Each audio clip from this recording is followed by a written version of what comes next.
Hello there, my name is Veronica Ajewole. I am an Associate Professor of Pharmacy Practice at Texas Southern University. I'm also a clinical oncology pharmacist at Houston Methodist Hospital.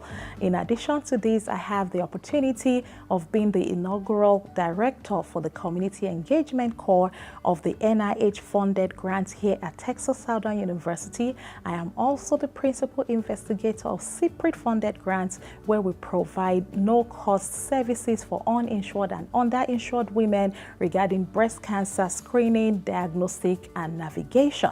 I also have another grant with CMS where we look at the development of a predictive model for aggressive prostate cancer among African American men.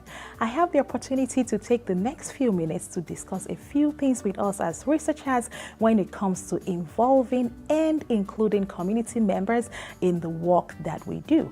I would like to start first by talking about cultural sensitivity in research.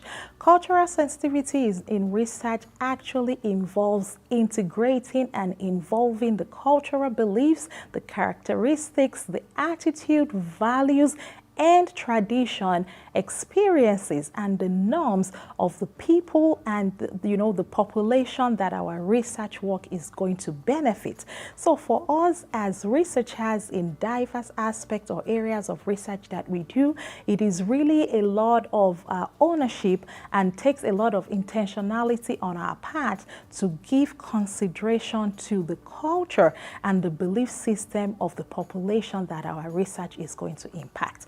I would give an example, even if I am a benchtop researcher, working on, some form of disability among patient population that is, predominantly Hispanic.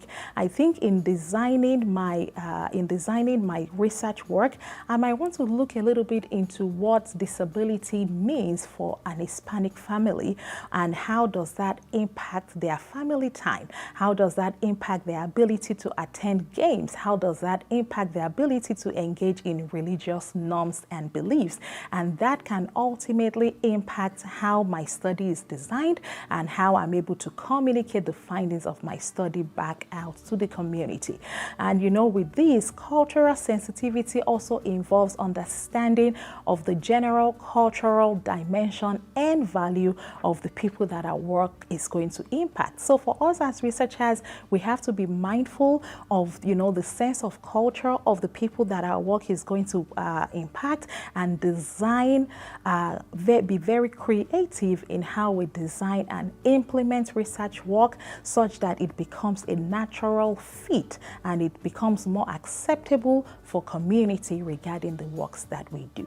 The second thing that I'm going to talk about briefly is regarding budgeting and including some form of incentives for community individuals when it comes to participation in community-oriented or community engagement type of research.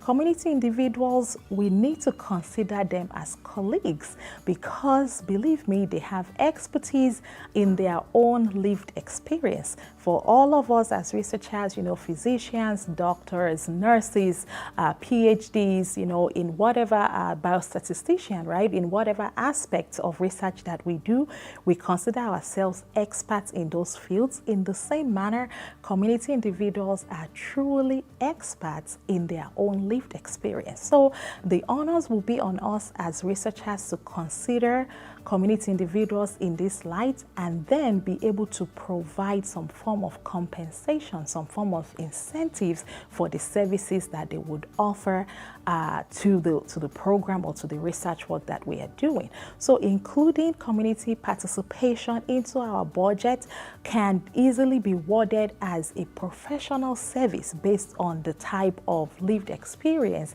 that these individuals would offer when it comes to the design, implementation, and dissemination of our research efforts. We can, position ourselves to offer incentives as a way to show value for their time, as a way to thank them for their willingness to share their experiences, and also acknowledging the importance of the expertise and the work that they bring to the table.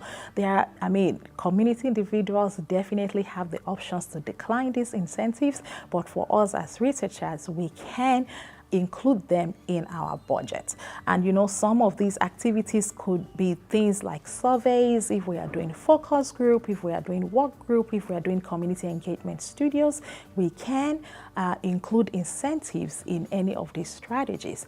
And I know that, you know, every institution is different, so there is, you know, recommendation for each researcher to work directly with their institution's purchase office or the Office of Research to be able to walk through some logistics of what it would mean to be able to offer and actually deliver incentives to community individuals. Well, I want to say thank you for taking your few minutes to listen to me regarding the information that I've shared, and I do hope that you consider this very helpful and applicable to your research. And thank you for joining us as we all work together to address health disparities within our community.